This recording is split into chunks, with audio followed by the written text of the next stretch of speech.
Hello, friends.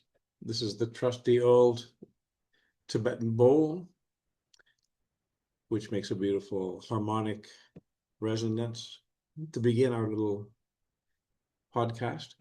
So today, it's going to play a little bit of music in the background here. Blue and Green by Chano Dominguez. A little bit of a slightly flamenco version.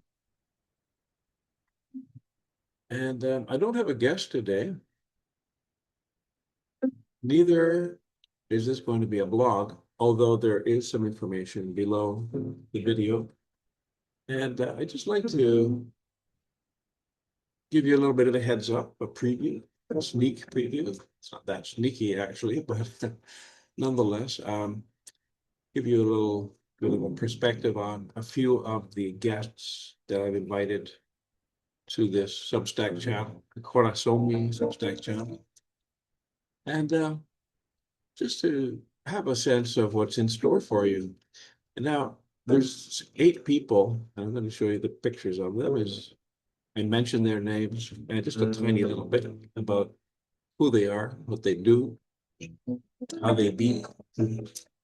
And that be or being word is really a key to how I relate with these individuals, unique individuals, brilliant in their own right, each one. And they just happen to be very good looking, all of them too. And just as I was preparing to record this, I realized that what it is about them that inspires me and hopefully will inspire you is that each one has a passion and has been burrowing into the core of their chosen field. In some cases, the art of flamenco and performance. In other cases, scholarship. In other cases, healing, psychotherapy. And each one has achieved a high degree of success and influence within their field. And I just love them all. I'm so happy that I have met them and they're part of my life, even from afar sometimes. So I'll just go through them. This will be over the next several weeks, maybe one a week. And I don't want to make too many recordings. I don't have time, and neither do you, probably, to watch them. But sometimes I do get excited, and I'll put 2 or 3 blogs and or conversations or interviews on per week. And I'm delighted if you feel inclined to click on the watch button, the go button, and however, if you can't sometimes, it's totally understandable. So no pressure, of course, a little. And so here we go. And I'd like to mention also that, of course, this kind of enterprise, though my passion is definitely in it, the podcast or the channel, the Substack channel, it does take a little work, effort, and thinking and strategizing, and interviewing the possible interviewees, setting it up, even some material costs. So I would be honored and delighted if you choose to upgrade your subscription to a paid subscription, even just for a few dollars a month.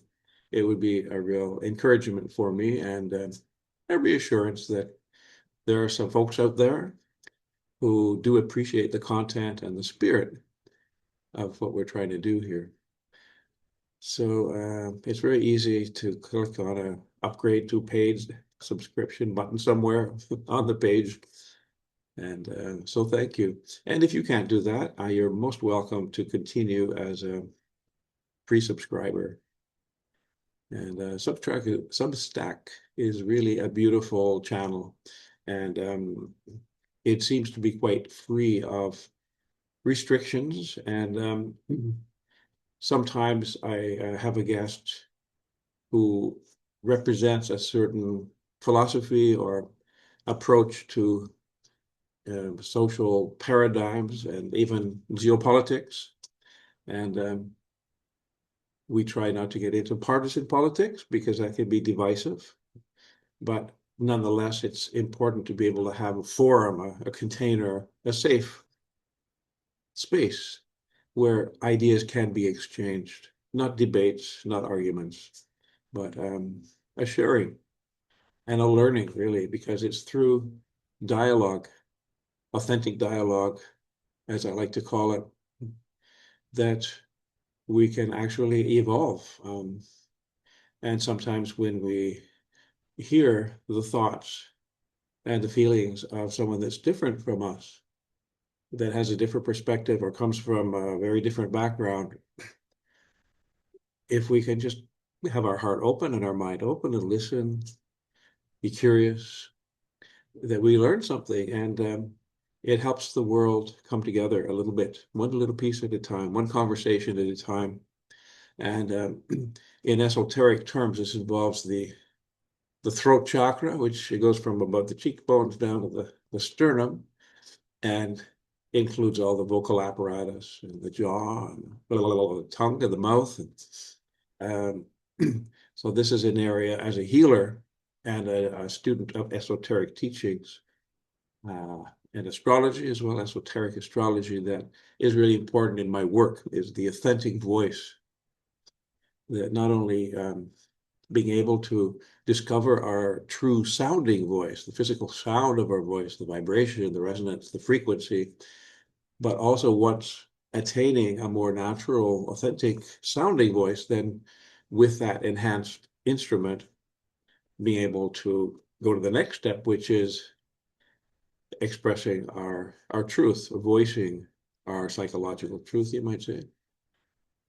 So some of the guests in future will be sharing from their perspective, whether they're scientific or mystical or religious or philosophical, ways of looking at the world and human relationships and geopolitics and evolution, which will touch upon that development of the authentic voice. So what else? Yeah, so I'm just going to scroll down here. I hope this works. I put on the screen share. There we go. So this is not necessarily in order, but these will be the 8 of the upcoming individual guests with whom I will have a conversation. And usually these conversations are unscripted, no agenda. We just jump in, and sometimes with a little resistance from my guests who would rather have an agenda with questions and so on. But I always encourage them to trust that whatever wants to emerge will emerge in the gestalt of the moment. So this is Rob Fisher, who is a senior trainer with the Hakomi Institute. And Rob has been a Hakomi teacher and therapist for many, many years, originally from the Bay Area, Marin County. He has been teaching Hakomi in China of late, and his new wife, fairly new wife, Ting Ting, wonderful name, works with him now, and they live in rural Vermont in a little village. And that is Rob with his cat and the barn on the property. And he's a wonderful guy, has a real love of music, combining the mindfulness and somatic approach of Hakomi self-inquiry with music sometimes. Tamar Ilana, who is from Toronto. Interesting background. Her mother is Jewish, Judith Cohen, well-known musicologist who teaches at York University, and her father is Indigenous from the prairies of Canada. And Tamar traveled with her mother, Judith, during her teenage years, all through Southern Europe, Spain and Greece and Macedonia, into Turkey, Morocco, collecting the folk songs of the peoples of these areas. So Tamar is very, very proficient in singing and chronicling, a musicologist in her own right, and has a group called Ventanas, which is the Spanish word for windows, which plays music, sort of Middle Eastern, Mediterranean, Spanish music. And especially, this is how I met Tamar several years ago through the flamenco community. Tamar is an amazing dancer and singer and puts on shows not only in Ontario, but various places around the world, and brings other musicians together as well. Very dynamic musician and performer. Philip Lindsay, originally from Australia, now living in Portugal, and travels a lot through Europe. This is an amazing man. He knows so much, and he is an esoteric astrologer, teacher of the ages of wisdom, and I very much recommend.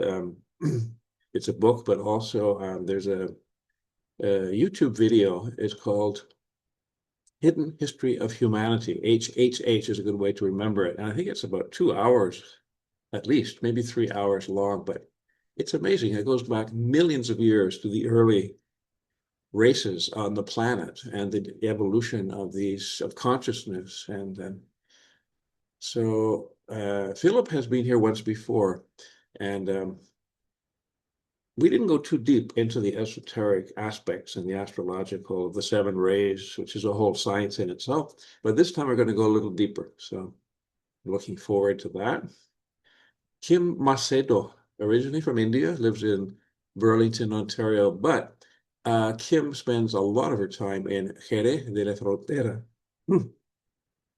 a small city in southern Spain, which is really one of the cradles of flamenco. And every winter, at least, and off and on during the year, Kim is over in Jerez, studying with her teacher, Anna. Once when I was over there myself, I attended one of the classes and got up and strutted my stuff a little bit, some footwork.